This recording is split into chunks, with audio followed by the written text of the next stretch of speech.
ఒక railway station లో ఒక ఇద్దరు వ్యక్తుల మధ్య సంభాషణ ఏ విధంగా ఉంటుంది అనేది కాన్సెప్ట్ అండి. ఒక చదువుకున్న వ్యక్తి మధ్య, ఒక పల్లెటూరి వాడి మధ్య. ముందుగా స్టూడెంట్ ఎదుగుతున్నాడు. ట్రైన్ 3 అయింది, ట్రైన్ ఇంకా రాలేదు. ఎవరినైనా ఆడుకున్నాంటే బకరగడ కూడా దొరకలేదు. ఎలాగా దొరికాడు బకర. వీడింటిదే అమ్మాయిలు అంశవుతాడు. ఇప్పుడు తేడాగా అబ్బాయిలు అంశవుతాడేంటి? 3:30 అయింది. అవును.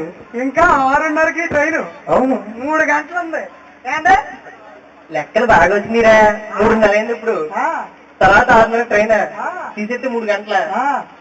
సరే గాని నీకు లెక్కలు ఎంత బాగా వచ్చేస్తావు కదా, చిన్న ఫార్ములా పెడతాను చెప్తా. ఈజీగా చెప్తాను. చెప్పండి. A+B² ఫార్ములా చెప్పరా?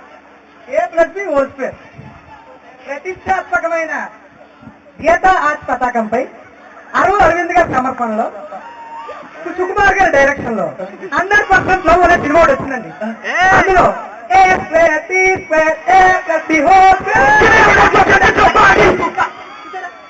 మీకే ఊపొచ్చింది చూసారా? A+B² నేను నిన్ను ఫార్ములా అడిగితే ఫిల్మ్ రిపోర్ట్ ఇచ్చావు నువ్వు. అలా అడగండి సార్. అలా కాదు కానీ మామూలు లెక్క అడుగుతాను, నీకు ఫిల్మ్ రిపోర్ట్ కాదు కానీ. ఇప్పుడు నేను మా ఇద్దరు ఫ్రెండ్స్ ఒక షాప్కి వెళ్ళాను. 3 గత్తిములు కొన్నాం. ఒక్కో గత్తిము 10 రూపాయలు, 30 రూపాయలు అయింది. ఏం చేశాడు, మేము 3 గత్తిములు కొన్నాం కదని చెప్పేసి 5 రూపాయలు వెనక్కి ఇచ్చేసాడు. 5 రూపాయలు వెనక్కి ఇచ్చాడు. చాలా మంచోళ్ళే. మేము ఇప్పుడు ఏం చేస్తాం, బాయ్ బాగా పనిచేయడం చెప్పేసి ఒక 2 రూపాయలు తిప్పించారు. మిగిలిన 3 రూపాయలు మేము పని చేస్తాం. మీరు 3 రూపాయలు పని చేస్తున్నారు బాబోయ్. ఇప్పుడు ఒక్కొక్క గత్తికి ఎంత పడింది మాకు? ఇప్పుడు రూపాయి వెనక్కి ఇచ్చుకున్నారు కాబట్టి 3 9 27, 2 రూపాయలు టిప్పు 27, 2 29. నా రూపాయి ఏది? అంతలా రూపాయి ఎక్కడా చెప్పు. ఐ వాంట్ టు మై రూపాయి right now only. I will call to Nellore Peddareddy. Sir అలా కాదు సార్. 3 9 27 సార్. అంతే. 2 రూపాయలు టిప్ ఇచ్చారంటున్నారు కదా సార్. 27, 2 29 కదా సార్. నా రూపాయి ఏదా? ఇలా ఉండాలి పంచి ఇస్తావరా నువ్వు నాకు? అండి గోదావరి ఎప్పుడు వస్తాండి? 2:30. శేషాద్రి ఎప్పుడు వస్తాండి? 4:30. విశాఖ ఎప్పుడు వస్తుందండి? అది వెళ్ళిపోయింది. అయినా సరే టైం చెప్తున్నాను, 9:30. భావనగర్ ఎక్స్ప్రెస్ ఎప్పుడు? అది ఎప్పుడు వస్తుందో తెలియదు. ఒరే ఇన్ని డీటెయిల్స్ అడిగావు కదా, అసలు నువ్వు ఏ ట్రైన్ ఎక్కాలని చెప్పలేదు. ఇప్పుడు ట్రైన్ కాదండి, ఇక్కడ ప్లాట్ఫామ్ ఉంది. ఆ తర్వాత ఇంకో ప్లాట్ఫామ్ ఉంది. తప్పు కూడా పడుతుంది. ఇప్పుడు ఈ ప్లాట్ఫామ్ దాటి నా ప్లాట్ఫామ్ వెళ్ళాలి అంతే. పంచి అంటే ఇలా ఉండాలి. ఇలా ఉంటుందండి. అదే ఒక న్యాయమూర్తి కొంచెం అన్యాయంగా ఆలోచిస్తే ఏ విధంగా ఉంటుంది. ఒక జడ్జి గారి డిస్కషన్ అండి, దోషికి మధ్య జరిగే డిస్కషన్ ఏ విధంగా ఉంటుంది. ముందుగా జడ్జి గారు ఈ విధంగా పెడతారు దోషిని. ఆది ఆది ఆది వచ్చాను. ఆది అంటే నువ్వేనా? 3 సార్లు పిలిచారు కూడా. నువ్వు ఆది అంటే నేనేనా అని అడిగావంటే నీ మేధస్సు జోహార్. ఓకే బాబు, ఇప్పుడున్న కాలంలో ఒక అమ్మాయిని, ఒక భార్యని మెయింటైన్ చేయడం చాలా కష్టంగా ఉంది. అటువంటిది 3 పెళ్లిళ్ళు నువ్వు ఎలా చేసుకున్నావు, అసలు ఎలా మెయింటైన్ చేస్తున్నావు, ఎందుకు చేసుకున్నావు?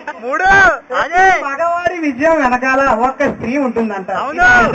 ఎవరానా లాజికే కదా.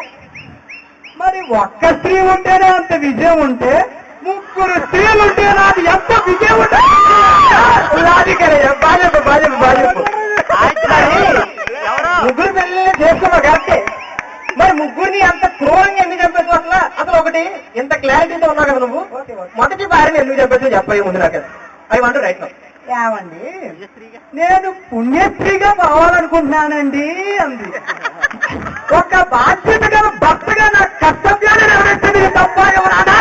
తప్పు నీది కానే కాదు. పుణ్యస్త్రీగా తెచ్చుకోవాలని అడిగింది చూడు, దాన్ని తప్పు. సరే, 2వ భార్యని ఎందుకు చంపేసావు చెప్పగలవా? 300 మంది చూస్తుండగా ఉన్నారు, ఫోటోగ్రాఫర్లు ఫోటో తీస్తుండగా ఇక్కడ వేస్తున్నారు. ఏదొచ్చి 3 ముళ్ళు వేస్తే దాన్ని పెళ్లి, దానికి కట్టింది తాళి అన్నారే.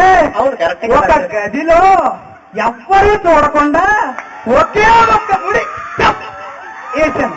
దీన్ని ఉరి చేసింది అచ్చాది ఎవరు అన్నారు? మర్చిపోవట్లేదు, పడతాను.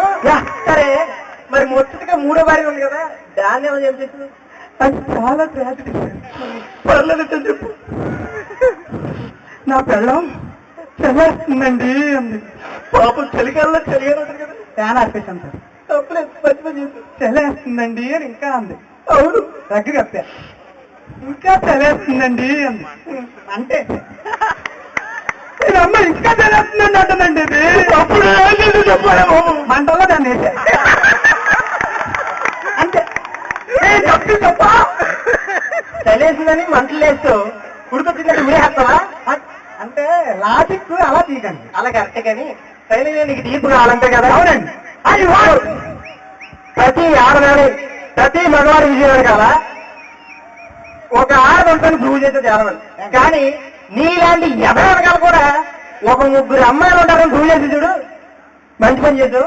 ఈ కేసు నేను కొట్టేస్తాను. మన వాళ్ళు ఫైనల్ హీరోలు అందరూ బాగా డాన్స్ చేస్తారు. ముందు మనం అక్కడికి వెళ్ళి ఎంజాయ్ చేస్తాం. Okay sir. ఓకే.